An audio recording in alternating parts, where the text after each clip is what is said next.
nos amis du Gers. On va faire un petit coucou à Nicole et à Cécile. Elles sont juste en face de moi. Cécile qui va nous parler un tout petit peu de cette technique, je dirais particulière, qui est le fusing. Ah, le fusing. Ça nous plaît. C'est quelque chose qui est très difficile à travailler. C'est le travail du verre. Le travail du verre. Et vous savez, ce travail du verre est compliqué. Pourquoi? Parce qu'on ne va pas maîtriser à 100% le résultat final. Alors il y a quand même une maîtrise, je dirais, parfaite de la matière, mais on a toujours un peu, soit de la chance, soit on fait confiance, on dit que le hasard fait parfois bien les choses. Et puis beaucoup de feeling dans ce travail du fusing. Cécile, je vous rejoins. Hop, me voilà. Ça va Cécile? Ça va. Bisous. Alors Cécile, le fusing, vous en avez fait votre métier, vous avez réalisé plusieurs objets. Alors il y a des horloges, il y a aussi pas mal de choses pratiques pour la table.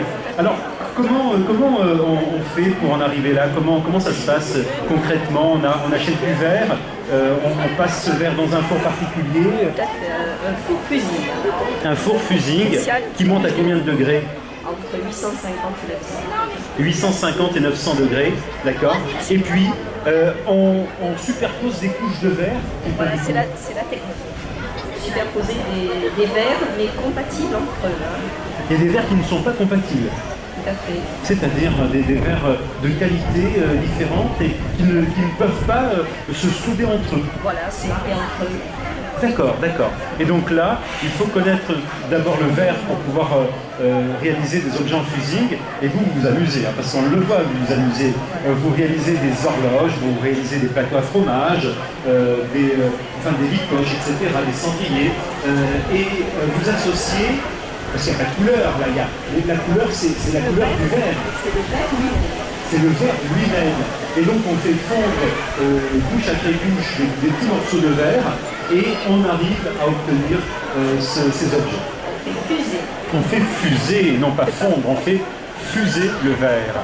Hein. Et ce qui est compliqué, c'est d'arriver, je dirais, à un résultat, parce que rien n'est stéréotypé, c'est-à-dire qu'on ne peut pas obtenir le même résultat d'un objet sur l'autre.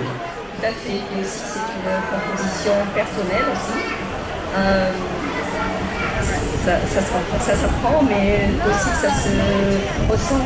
C'est le feeling qu'on parlait tout à l'heure, le fameux feeling, voilà, n'est-ce pas? Ça aussi, c'est du verre fusé, ça? Ah oui, c'est moi-même qui l'ai fait. C'est un joli bijou, donc en verre fusé. Alors vous vendez à la fois des bijoux, vous vendez également donc, pas mal d'objets de décoration et des objets pratiques et utiles à la maison, Cécile.